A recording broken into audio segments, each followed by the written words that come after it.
Hello people, this is Sonali, the Melodramatic Bookworm. If you've been here before, welcome back, and if you're new to my channel, welcome to the Melodramatic Bookworm family.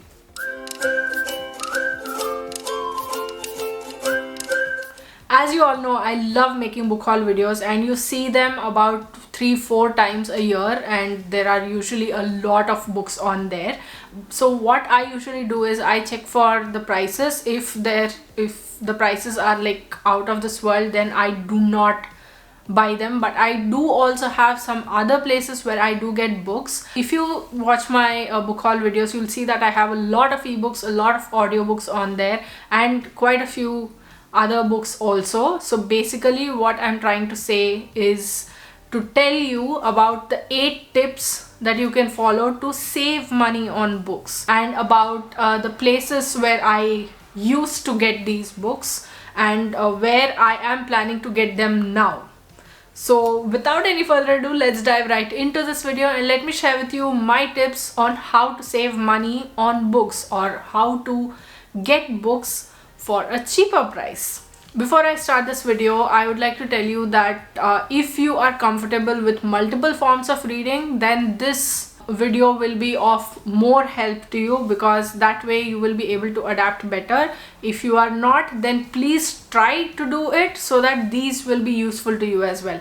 Even if you are not, you will find a couple of tips in here which will be helpful to you either way. So it's a win-win situation. The first tip that I have for you is buy second-hand or used books. If you are someone who insists on reading paperbacks or hardcovers or physical copies, then this is one that you can definitely try. There are online bookstores, there are offline bookstores, there are a lot of bookstores in India, second-hand used bookstores. Bookstore is one of the biggest used bookstore platform in India, so you can try buying books from there. And even e-commerce websites have used or new tags to them, so if you'd like to get them at a cheaper price, you can get a used book. So this is something that you can definitely try. I used to go to a place near my mom's house in Hyderabad, and I used to get quite a few books from there. Not all the books that I own are from there, but it's a great experience just going through those aisles and picking books and bringing them home. Tip number 2, and this is mostly a game of luck really, and I'm not sure if you will be able to get the books this way or not, but enter giveaways.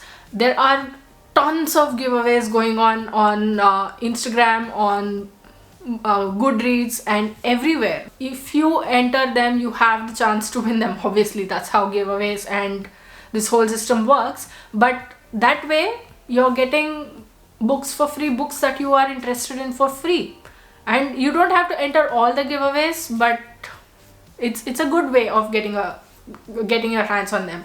I won just one giveaway in my life, and that was because I entered like 4 or 5 in my whole life. But the book that I won was Daisy Jones and the Six by Taylor Jenkins Reid, and I was beyond excited when I got that book. So that feeling of winning a giveaway is something else altogether. So I would suggest give it a try, but don't get your hopes till here, because giveaways are a complete game of luck. Tip number 3, turn to ebooks or audiobooks. Ebooks are always much cheaper than their paperback or hardcover counterparts, and you can get Kindle ebooks, or you can get Google Books or anything else. You don't even have to have a Kindle. All you need to have is a Kindle app on your phone, and you can buy books and read them over there.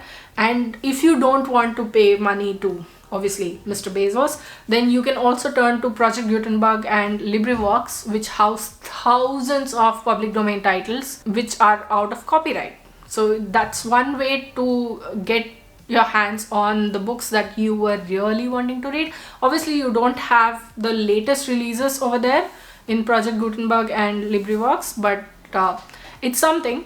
Tip number 4, borrow books, either from a library or from friends who are willing to loan their books out to you. You don't always have a library of sorts, because in India, there are hardly any libraries. I'm in Sydney right now and I feel very lucky to have a library in walking distance, that too. But if you can find, even if it's a small library, if it's a small colony library of sorts, then it would be a great way to read books and save some money on them.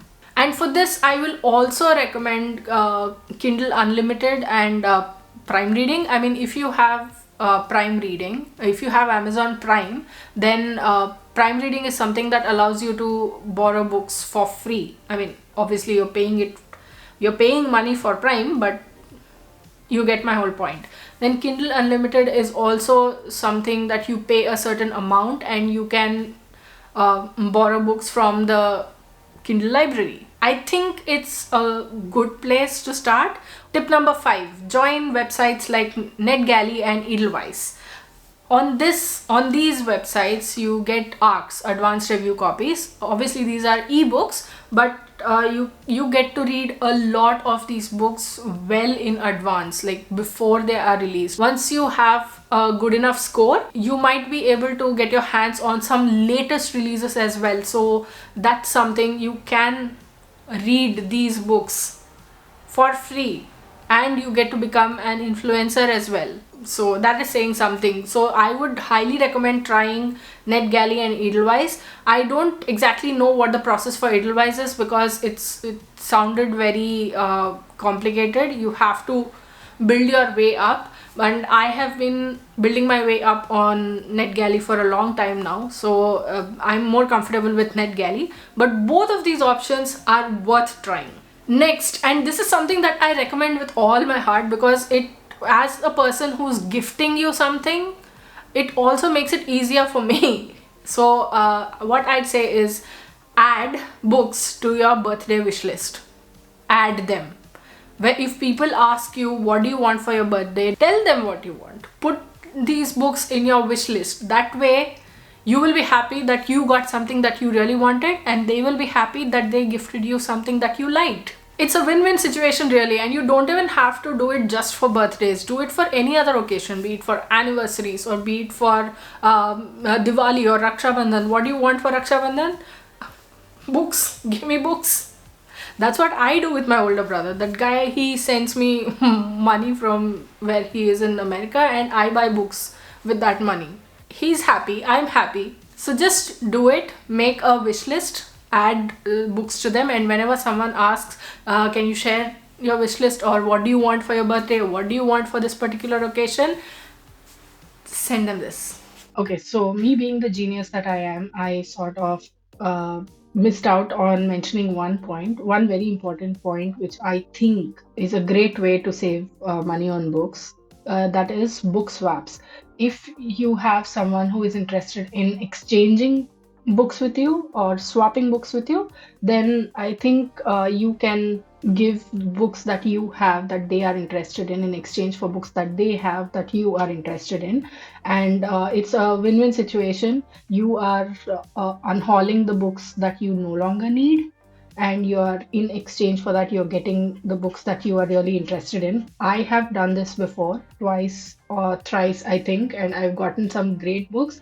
I've gotten rid of the books that are either I didn't like, or which I didn't want with me anymore, or which I didn't think I would read again, and which were just taking up space on my shelves. And so by doing that, I made space on my shelf for other books to come home.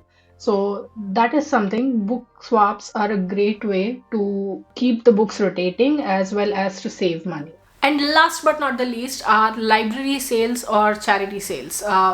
It's not a thing in India, it's not a huge thing in India, but in other countries like here or in America, there are library sales where you can get hardcover books for as low as $1, which is about like 80 rupees, and that is saying something. So keep your eyes out, eyes open for sales like this, and you can save a lot of money on books and get the books that you really wanted as well. So that is a huge plus. So those were my tips on how to save money on books. What did you think of these tips? Did you like them? Did you not like them? Do you follow any of them? Are there any other tips that you follow on how to save money on books? Let me know in the comments below. I'd love to hear from you. If you like this video, please like it and share it to spread the word. And if you like my content and would like to see more from me, don't forget to hit subscribe and click on the bell icon beside the subscribe button to get notified as and when I post new videos. Thanks for watching. I'll see you in the next video. Until next time, keep reading, keep watching, and add melodrama to your life.